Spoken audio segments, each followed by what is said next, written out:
Assalamualaikum warahmatullahi wabarakatuh. Oke, pada kali ini saya akan membagikan sedikit tips and tricks untuk mengendalikan walang sangit pada areal persawahan padi. Walang sangit ini salah satu hama tanaman yang cukup mengganggu ya pada padi, terutama pada fase-fase mulai awal berbunga atau mulai keluar malai hingga malai itu mulai mengisi dengan cairan berwarna putih atau masak susu. Nah, bagaimana kita mengendalikan walang sangit? Nah, pertanyaannya kan seperti itu. Walang sangit, kalau kita ketahui, dia adalah jenis serangga yang sifatnya dapat menghisap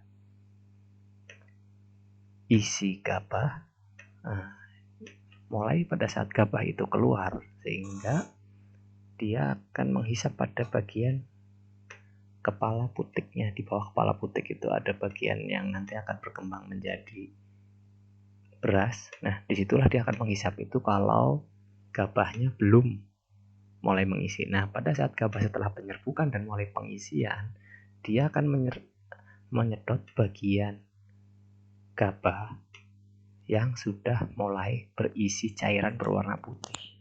Nah, cairan itulah yang dihisap. Sehingga terkadang di dalam beras yang kita hasilkan, yang dari proses penggilingan itu, yang biasa kita beli itu ada beras yang warnanya hitam-hitam, yang tidak sempurna bentuknya itu, biasanya salah satu sebabnya adalah karena bekas dari sisa walang sangit. Jadi beras itu pada saat gabah yang masih muda telah disedot dan dihisap sebagian sari-sarinya, sehingga yang terbentuk adalah beras yang tidak sempurna, yang pada saat kita lihat itu setelah digiling hasilnya akan berwarna hitam atau kecoklatan pada saat dilihat.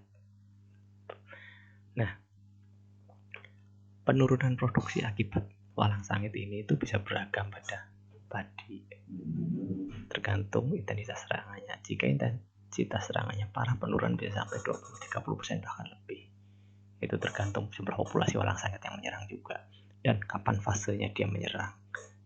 Paling fatal kalau walang sangit ini menyerang pada saat gabah baru mulai keluar dari malainya.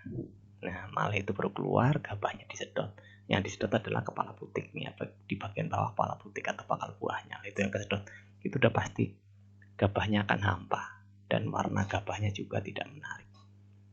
Ya, bisa satu malai itu hampa semua kalau seperti itu. Nah, jika gabahnya sudah mulai mengisi disedot, nah kemudian produksi berasnya yang akan berakibat menjadi kurang menarik untuk dilihat, ada hitam-hitamnya. Ada bagian beras yang kadang terbentuk hanya di setengah dan setengahnya hitam. Nah, kalau digiling itu akan jadi menir karena pecah. Ya, itu kenapa walang sangit itu perlu dikendalikan. Nah, untuk mengendalikannya ada beberapa cara. Cara yang paling gampang dan cara yang paling sering digunakan petani adalah menggunakan insektisida dengan penyemprotan.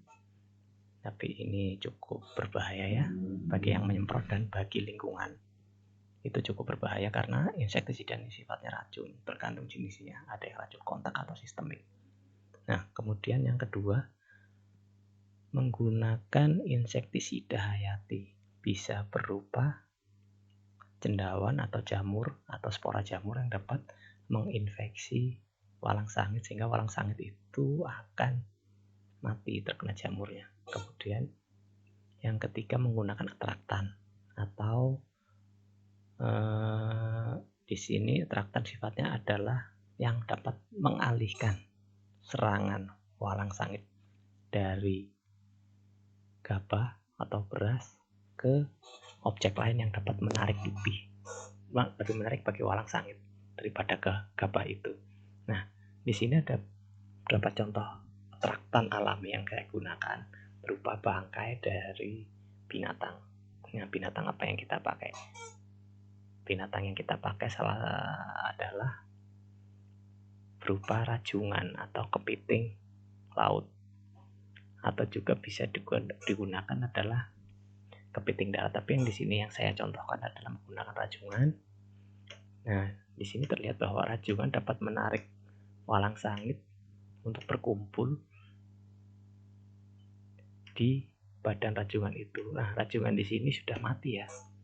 Yang diikat-ikat ini adalah rajungan yang sudah mati. Kemudian kita gantung-gantungkan.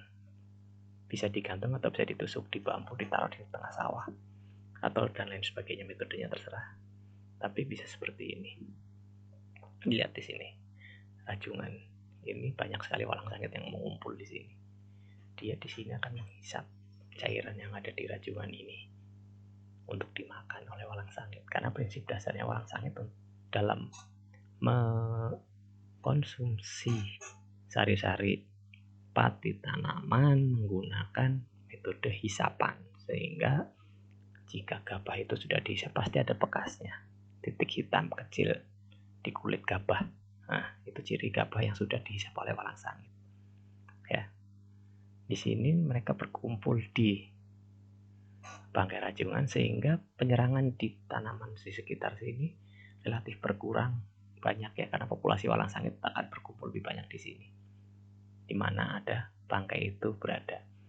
Nah, kemudian yang kedua, kita bisa juga menggunakan terasi, namun terasi ini agak sedikit tricky ya, karena terasi itu kan sifatnya kering ya. Kalau dibasahi juga cepat kering, sehingga dia kurang efektif, tapi bisa digunakan sebenarnya. Di sini kita gunakan terasi yang dibungkus kain. Kain ini dalamnya ada terasinya. Namun sayang di sini yang berkumpul tidak sebanyak yang di rajungan tadi, tapi di sini bisa digunakan untuk menarik walang sangit. Caranya, terasi dimasukkan ke dalam kain, kemudian kain itu dibasahi sehingga menimbulkan bau terasi itu keluar dari kain. Nah, kain itulah yang akan dikerumuti oleh walang sangit. Di sini terlihat ada walang sangit yang berkumpul. Nah, kemudian yang berikutnya adalah ikan. Bangkai ikan yang di sini kita gunakan adalah bangkai ikan selar.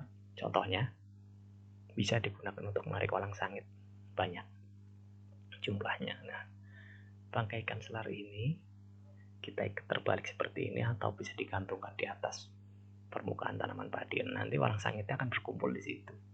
Nah, dari sekian banyak traktan itu udah menarik walang sangit ke sekitar traktan inilah, barulah kita aplikasikan penyemprotan di sekitar traktan itu, sehingga penyemprotan kita lebih efektif dan efisien karena tidak harus menyemprot seluruh hamparan, tapi cukup menyemprot di sekitaran traktan, dan di traktannya itu sendiri langsung kita semprot dengan insektisida apapun itu, terutama insektisida kontak ya yang di sini disarankan.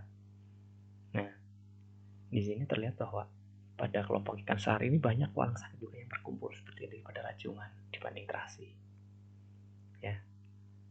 Nah, untuk melihat bagaimana reaksi walang sangit lebih jauh bisa dilihat nanti ada paper yang sudah publish ya, yang bisa dibaca-baca.